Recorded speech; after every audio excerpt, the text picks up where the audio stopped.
Hello everyone, welcome to GGN. Today is Friday, June 29th, 2012, and I'm Darko. This is my website, ggnonline.com. There's a poll up there, you can check on it and vote how long until a drone kills the first American on American soil. So far, the majority are saying within the next year, followed by the next 2 years. You can follow GGN with your email address, also on YouTube, ddarko2012 and ddarko2013. And if you'd like to help, you can donate right there. So, and there's also a little news archive there. So, I'm ready to go here, and we're going to cover the economy. And the biggest news, of course, is Obamacare approved.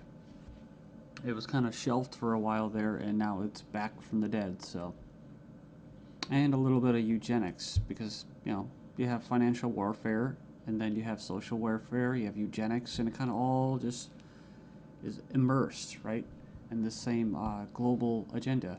So it says here, Obamacare approved, IRS to force Americans to buy health insurance. It says it's a victory for Obama and a travesty for the middle class. The Supreme Court upheld Obama's health care mandate, empowers the IRS to begin to regulate America's health care by 2014. Expect IRS thugs armed with shotguns knocking at your door to fine you almost $700 a person or $2,000 per household for failure to purchase health insurance. If you fail to pay the outrageous fine, expect to be sued by the IRS. It says here that revised healthcare laws remove the penalty of almost $250,000 in imprisonment up to 5 years. It says here this ruling allows the federal government to force citizens to enter a contract with private corporations to buy health insurance. This is happening just days before the 4th of July, when Americans won its independence from British tyranny, and now we face the same tyranny today. It says here by 2014, all Americans will have to submit or face being fined and sued by the Internal Revenue Service. The American people are already struggling financially with record unemployment, inflation, and trillions of dollars in national debt. By the time health insurance becomes mandatory, the middle class will be financially bankrupt. This is the reason why the military and police are preparing for martial law in the U.S. streets, says because people will revolt against the system that has basically turned people into financial slaves. So it says here that they're conditioning Americans with checkpoints and speed traps, army drones to spy on us.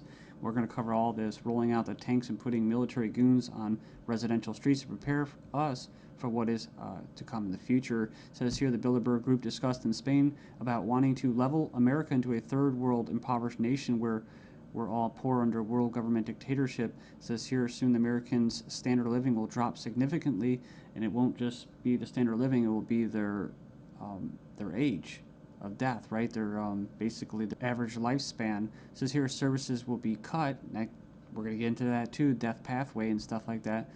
Taxes will be increased until we become so poor that we are unable to fight, and resistance will be futile. As Americans issue split decision on healthcare ruling, nearly 2/3 believe politics played too great a role. So it says Americans are sharply divided over Thursday's Supreme Court decision on the 2010 healthcare law, with 46% agreeing and 46% disagreeing with the High Court's ruling that the law is constitutional.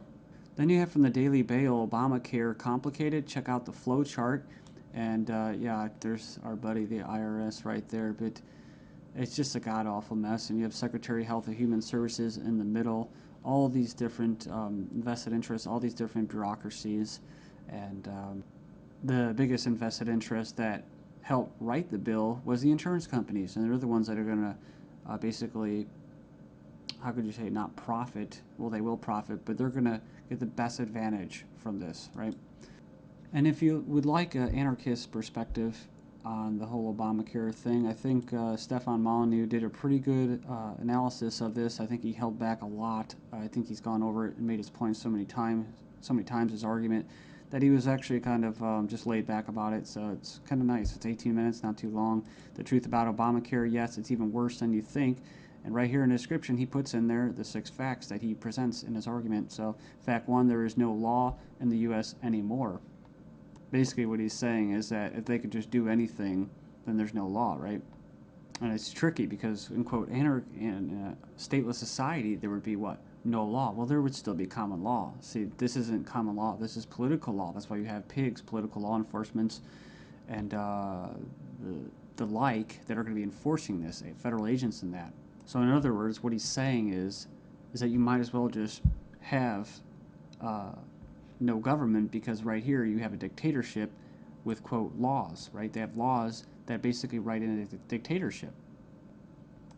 So we have here Obamacare is an admission that all previous government health care programs have failed. So, and this is true. I remember the recording, about Nixon and stuff like that, getting people on Medicaid. It doesn't really matter whether it's good or not.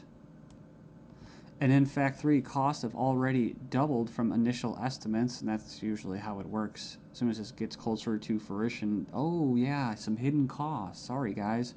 Fact 4, 70% plus of healthcare issues result from individual choice.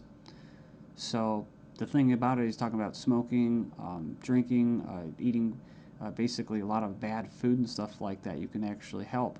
But a lot of these people that are going to, quote, benefit from this are not going to be doing anything to help their own health, right?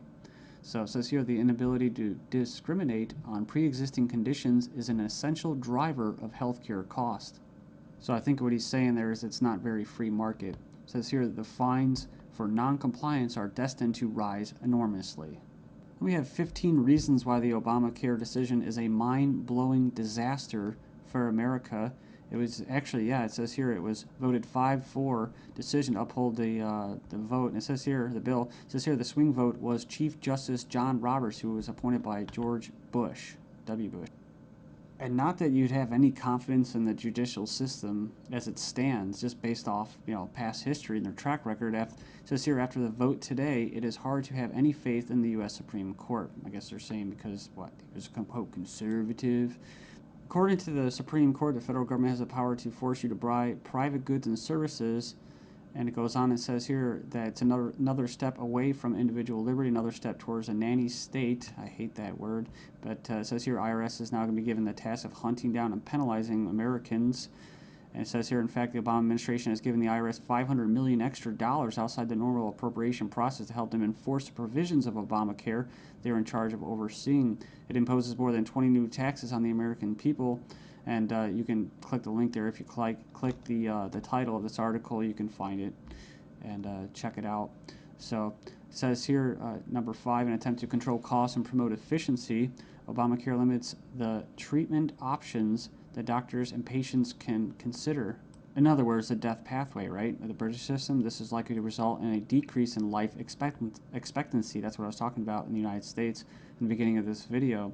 So yeah, it's going to send health insurance premiums soaring, especially for younger Americans.